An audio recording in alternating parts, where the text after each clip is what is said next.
बच्चे आज के क्लास में हम लोग चर्चा करेंगे हेलीगोबी के बारे में। किसके बारे में बात करेंगे भाई? हेलीगोबी के बारे में। किसके बारे में बात करेंगे? हेलीगोबी के बारे में। देखो ध्यान से सारे विषयों को समझना। कल जो घटना आपने देखा होगा न्यूज चैनलों पे, वो है, नाम क्या है इसका? हेलीगुब्बी। नाम क्या है? हेलीगुब्बी।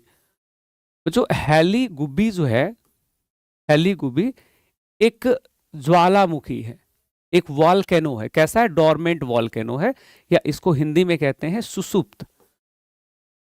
सुसुप्त, या इसको सुसुप्त, या फिर इसी को एक शब्द प्रयोग करते हैं इंग्लिश में, डोरमेंट वॉल्केनो है, ज्वालामुखी है।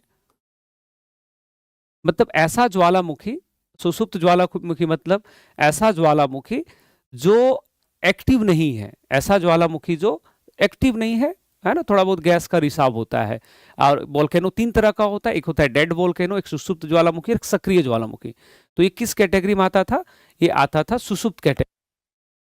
ये किस में आता था? सुसुप्त कैटेगरी में आता था। किसमें भाई? डोरमेंट में। और ये किस टाइप का वोल्केनो भाई? सिल्ड वोल्केनो है। कैसा वोल्केनो इसको कहते हैं?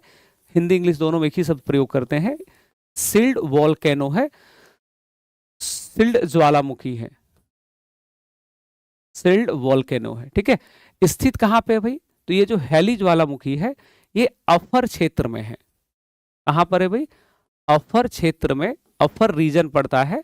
और ये अफर रीजन कहां पे बच्चे? तो इथोपिया के अंदर, इथोपिया में अफर रीजन में पड़ता है। अभी मैप में आपको दिखाऊंगा। तो पिछले दिनों क्या हुआ है, और ये जो क्षेत्र है ना, ये बहुत महत्वपूर्ण क्षेत्र है।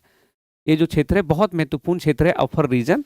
अफर रीजन इसलिए महत्वपूर्ण है, अफर रीजन इसलिए महत्वपूर्ण है क्योंकि यहाँ पे दो प्लेटें जो है वो एक दूसरे से मिलती हैं, अलग होती हैं। दो प्लेटें कौन कौन सी हैं? तो अफ्रीकन प्लेट, अफ्रीकन प्लेट और यूरोपियन प्लेट, और यूरोपियन प्लेट। तो ये दोनों प्लेट जो है यहाँ पे अलग होती हैं या जुटती हैं, जो शब्द आप प्रयोग करो, डेफिनेटली अलग होती हैं। इस क्षेत्र में भी, अफर क्षेत्र में। तो जहां पे दो प्लेटें जो है एक दूसरे से लगी रहती हैं, वहां आपको ज्ञात होगा कि अगर वहां पे अगर ज्वालामुखी का उद्गार होता है, अगर वो प्लेट डिस्ट्रैक्ट होता है, तो बहुत भयानक ज्वालामुखी का उद्गार होगा। और वही देखने को मिला। देखने को क्या मिला भाई? कि 12,000 वर्ष बाद, 12,000 वर्ष बाद, ठीक है, क्या हुआ इसमें? ज्वालामुखी का उद्गार हुआ है, वोल्केनो एक्टिव हुआ है। ज्वालामुखी का उद्गार, ज्वालामुखी का उद्गार हुआ 12,000 वर्ष बाद। और ये उद्गार जब हुआ इतना भयानक था कि ज्वालामुखी की जो राख था, वो राख लगभग 14 किलोमीटर जो है, 1400 किलोमीटर जो है, वो लगभग जो है ऊंचाई की ओर गया। 14,000 किलोमीटर की ऊंचाई, किलोमीटर की ऊंचाई तक जो है राख गया। इतनी ऊंचाई तक ये राख गया। और जब ये राख इतनी ऊंचाई तक गया तो आपको ज्ञात होगा ये राख क्या हुआ, कि ये राख जो है ना, ये लाल सागर को पार करते हुए, लाल सागर से गुजरा, और लाल सागर को पार करते हुए यमन, और यमन के साथ साथ ओमान के क्षेत्र में प्रवेश किया। और चूंकि ये बहुत ऊपर चला गया था, 14,000 किलोमीटर तक ऊंचा, तो वहां पे क्या होता है भाई? पश्चिमी जो हम लोग कहते हैं सब ट्रॉपिकल, इसको बोलते हैं वेस्टरलाइन, जो जेट स्ट्रीम जो होता है, इसको बोलते हैं सब ट्रॉपिकल जेट स्ट्रीम, जो हवाएं चलती हैं, परमानेंट हवाएं, तो उसमें जाके मिल गया। और फिर अरब सागर से प्रवेश करते हुए, अरब सागर होते हुए, ये जो राख था, ये जो धुआं जो था, ये भारत पाकिस्तान के क्षेत्र में प्रवेश किया। भारत पाक और क्षेत्र में जो है ये प्रवेश किया। भारत के कई शहरों में, इवन दिल्ली, मुंबई, गांधीनगर, कई सारे शहरों में इसको देखा गया। अब इसका यहाँ पे अगर आप मैप को देखोगे तो मैप में आपको दिखाई पड़ेगा बच्चे, जो हम लोग इतना चर्चा किए, किसके बारे में चर्चा कर रहे थे। देखो इस मैप को अगर आप देखिएगा तो साइड में आपको जो ये देश दिखाई पड़ रहा है, ये जो बड़ा सा, ये क्या भाई? अफ्रीका कॉन्टिनेंट है। और अफ्रीका में एक देश आपको दिखाई पड़ रहा है यहाँ पे, वो है इथोपिया। ये कौन सा है? इथोपिया।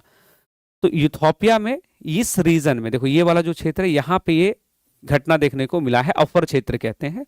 और यहाँ पे आपको रेड सी दिखाई पड़ रहा है, यहाँ पे कौन सा सी है, ये रेड सी, देख रहे हो यहाँ लिखा हुआ भी है रेड सी। तो रेड सी से क्रॉस होते हुए यमन में गया, और यमन के बाद जो है ओमान के क्षेत्र में। और चूंकि ये 14,000 किलोमीटर की ऊंचाई तक इसकी राख उड़ी थी, तो हवा के साथ जो हम लोग बोलते हैं सब ट्रॉपिकल जेट स्ट्रीम, सब ट्रॉपिकल जेट स्ट्रीम, तो जेट स्ट्रीम के साथ, उस परमानेंट विंड के साथ जो है, क्योंकि वो पश्चिम से पूरब की ओर चलता है, उसका किधर से किधर रहता है, वेस्ट टू ईस्ट वो हवा का डायरेक्शन रहता है।